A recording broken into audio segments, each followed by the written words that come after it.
Tamil cinema ലോകം ഏറെ പ്രതീക്ഷയോടെ കാത്തിരിക്കുന്ന വിജയുടെ പുതിയ ചിത്രമായ ജനനായകൻ വീണ്ടും വാർത്തകളിൽ ഇടം പിടിക്കുകയാണ്. സിനിമയുടെ റിലീസ് തീയതിയെക്കുറിച്ചുള്ള പുതിയ വിവരങ്ങളും സെൻസർ നടപടികളുമായി ബന്ധപ്പെട്ട അപ്ഡേറ്റുകളും ആരാധകരുടെ ആവേശം വർദ്ധിപ്പിച്ചിരിക്കുകയാണ്.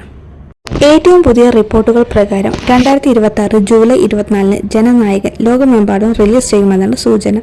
ഇതുവരെ നിർമ്മാതാക്കൾ ഔദ്യോഗികമായി റിലീസ് തീയതി പ്രഖ്യാപിച്ചിട്ടില്ലെങ്കിലും വിദേശ വിതരണ കമ്പനികൾ തിയേറ്റർ ഉടമകൾക്ക് ഈ തീയതി മുൻനിർത്തി തയ്യാറാക്കാൻ നിർദ്ദേശം നൽകിയെന്നാണ് റിപ്പോർട്ടുകൾ പറയുന്നത്. അതോടെയാണ് ജൂലൈ 24 റിലീസ് തീയതി സാമൂഹിക മാധ്യമങ്ങളിലും സിനിമാ വൃത്തങ്ങളിലും ചർച്ചയായത്. അതേസമയം സിനിമയുടെ സെൻസർ നടപടികളും അവസാന ഘട്ടത്തിലാണ്.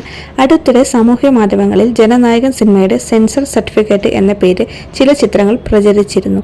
എന്നാൽ അവ വ്യാജമാണെന്ന് നിർമ്മാതാക്കൾ വ്യക്തമാക്കി. യഥാർത്ഥ സെൻസർ നടപടികൾ ഇപ്പോഴും പുരോഗമിക്കുകയാണെന്നും സെൻസർ ബോർഡിൽ നിർദ്ദേശിച്ച ചില തിരുത്തലുകൾ പൂർത്തിയാക്കിയ ശേഷമായിരിക്കും അന്തിമ സർട്ടിഫിക്കറ്റ് ലഭിക്കുക എന്നതുമാണ് റിപ്പോർട്ടുകൾ. എച്ച് വിനോദ് സംവിധാനം ചെയ്യുന്ന ഈ ചിത്രത്തിൽ വിജയ്ക്കൊപ്പം പൂജ ഹെഗ്ഡെ നായികയായി എത്തുന്നു. കൂടാതെ ബോബി ഡിയോൾ, പ്രകാശ് രാജ്, പ്രിയാമണി, മമിത ബൈജു, ഗൗതം വാസുദേവ് മേനോൻ എന്നിവരും പ്രധാന കഥാപാത്രങ്ങളെ അവതരിപ്പിക്കുന്നുണ്ട്. വൻ താരനിരയും ആക്ഷനും രാഷ്ട്രീയ പശ്ചാത്തലവും ഒന്നിക്കുന്ന ചിത്രം എന്ന നിലയിലാണ് ജനനായകൻ ശ്രദ്ധ നേടുന്നത്. ഈ ചിത്രത്തെ കൂടുതൽ ശ്രദ്ധേയമാക്കുന്ന മറ്റൊരു കാര്യം വിജയുടെ അഭിനയ ജീവിതത്തിലെ അവസാന സിനിമയായിരിക്കുമെന്നാണ് വ്യാപകമായി പറയപ്പെടുന്നത്.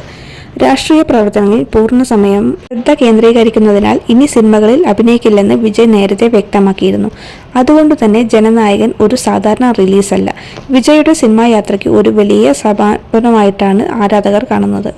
ചിത്രത്തിന്റെ ടീസറും പോസ്റ്ററുകളും ഇതിനോടൊപ്പം തന്നെ സോഷ്യൽ മീഡിയയിൽ വലിയ സ്വീകാര്യത നേടിയിട്ടുണ്ട്.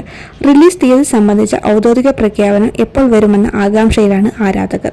ജൂലൈ 24 എന്ന തീയതി തന്നെ സ്ഥിരീകരിക്കുമോ അതോ മറ്റൊരു തീയതി പ്രഖ്യാപിക്കുമോ എന്നത് ഇനി കാത്തിരുന്ന് കാണേണ്ടതാണ്. എന്തായാലും വിജയുടെ അവസാന ചിത്രം എന്ന പ്രത്യേകതയും വലിയ താരനിരയും എച്ച് വിനോദിന്റെ സംവിധാനവും ചേർന്നപ്പോൾ ജനനായകൻ 2026 ഏറ്റവും വലിയ ഇന്ത്യൻ സിനിമകളിലൊന്നാകുമെന്നാണ് വിലയിരുത്തൽ. ഈ അപ്ഡേറ്റിനെ കുറിച്ചുള്ള നിങ്ങളുടെ അഭിപ്രായം എന്താണ്? ജനനായകൻ ബോക്സ് ഓഫീസിൽ പുതിയ റെക്കോർഡുകൾ സൃഷ്ടിക്കുമോ? നിങ്ങളുടെ അഭിപ്രായം കമന്റ് ബോക്സിൽ പങ്കുവയ്ക്കൂ. വീഡിയോ ഇഷ്ടമായി ലൈക്ക് ചെയ്യാനും ചാനൽ സബ്സ്ക്രൈബ് ചെയ്യാനും മറക്കരുത്. താങ്ക്